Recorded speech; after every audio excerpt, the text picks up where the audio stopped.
What's up, guys, and welcome back to another very exciting video that I have for you today. We are going to be talking about Meta stock, and specifically we are going to be talking about an announcement that came out yesterday. They debuted the Meta Quest Pro headset for virtual reality, and it is absolutely insane, the strides that Meta has made in such a short amount of time. So we are going to be going over that, why I think they draw a direct comparison to Apple and the cell phone industry, and how Meta could basically capitalize on what could be a $2 trillion plus idea. So if you enjoyed the video, make sure you drop a like down below. And if you want to see more videos like this one, make sure you hit that sub button. Before we jump into everything, let's take a quick look at Meta's chart. So here we can see that on the day they were almost down 1%. They are now at a price of $127.50, which is absolutely insane to me. We have a PE ratio down here of 10.57, which is again crazy for a company that has so much growth in front of it.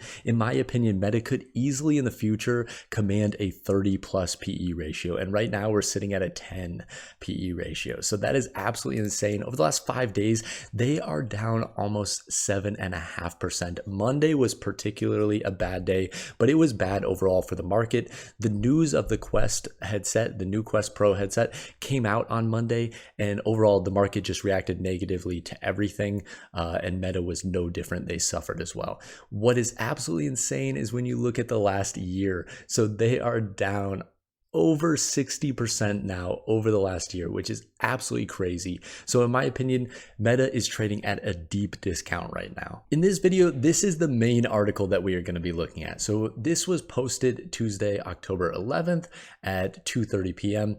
and Meta basically released their new Quest Pro virtual reality headset, and it costs $1,500, which is kind of crazy because their Quest 2 headset actually only costs $400. So it is a large markup.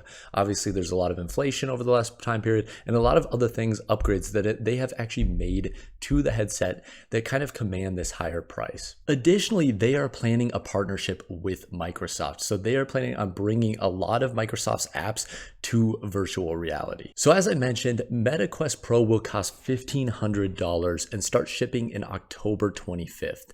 This new headset costs $1,100 more than the Meta's Quest 2 headset and contains new technologies like an advanced mobile Snapdragon computer chip developed by Qualcomm that helps the device produce more advanced graphics, as well as they've improved some of the hand tracking and lenses to overall improve the experience. And I honestly see both sides of this. So there is a downside. You do not want to increase the price so much that you price people out of the market and don't get the technology out there to the masses.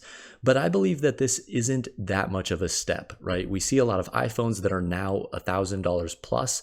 I think virtual reality has, the potential to command a high price tag like that. And Meta has to stay at the top of the line. So they have a large market share over this market. And with that, they can kind of set and develop prices like we have seen with Apple in the past and their iPhone, right? They were the first ones to say that they were going to increase their prices to $1,000 for iPhones. And all of these other people basically started following along. You saw Google's follow suit, you saw Galaxy's all follow suit and increase their prices to $1,000 as well. So I think Meta is kind of taking the same stance that they are upgrading their technology. They are going to have a better system, better VR than anyone else. And because of that, they want to command a higher price tag. In my opinion, this is where things get very exciting. So the new headsets contain some mixed reality features that can blend elements of the virtual world with the physical world.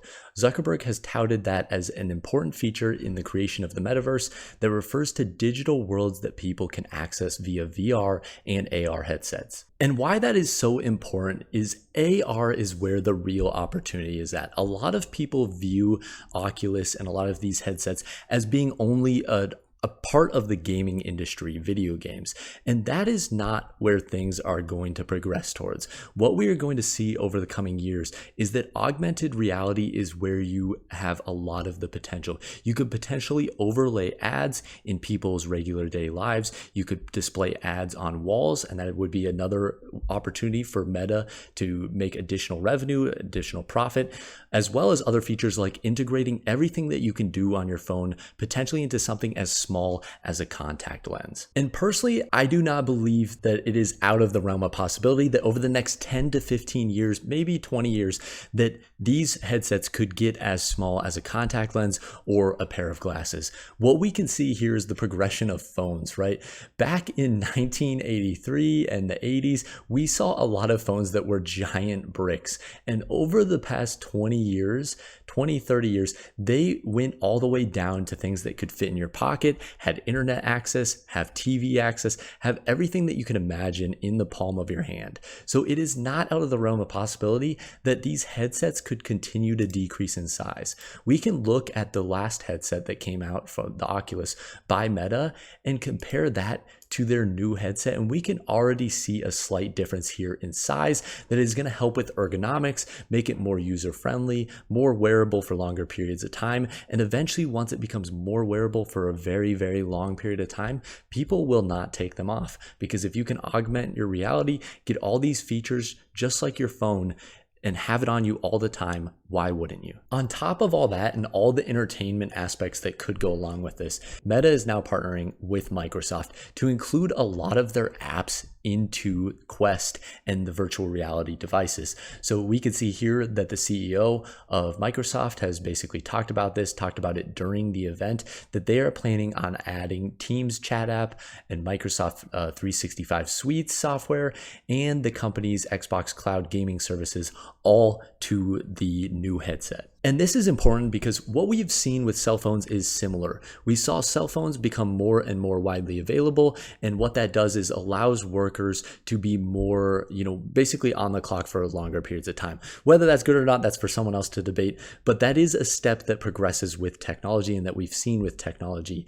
And we are now seeing it already with Oculus and with these headsets as Microsoft steps in and there's more access to your emails through these devices, Teams chat, Microsoft Suites.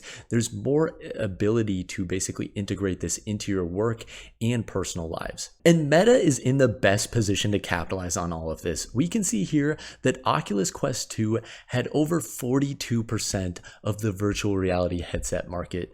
And here, Oculus Rift had over 9% of the headset market share. And combined, that means that Meta has over 50% of the market. And that puts them in an absolutely great position to set prices, to basically dictate where this technology is headed into the future. So why do I believe that the metaverse is worth $2 trillion? And it is as simple as this company right here. We have Apple. Apple is sitting at $2.22 trillion. And in my opinion, Meta has a lot of opportunity to steal a lot of this market share away from Apple. I see these headsets basically becoming the equivalent of cell phones. Mark Zuckerberg can focus on integrating a lot of these cell phone features into virtual reality, into augmented reality, and potentially execute at a very high level over the next 10, 15 years and steal a lot of this opportunity away from Apple and away from a lot of these cell phone companies.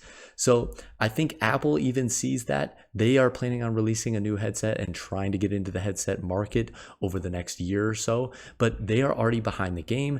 Meta sees this opportunity, and they are planning on capitalizing on it. And that is why they are putting so much money behind the metaverse. So again, this is all my opinion. I do own Meta. I do actually own Apple as well. I like both companies, but I think there is a lot of potential still for Meta and Facebook to take away a lot of market cap for Apple. So let me know what you guys think in the comments down below. I love to hear and read your comments. But as always, guys, drop a like down below if you enjoyed the video. Make sure you subscribe if you want to see more videos like this one, and have a wonderful rest of your day.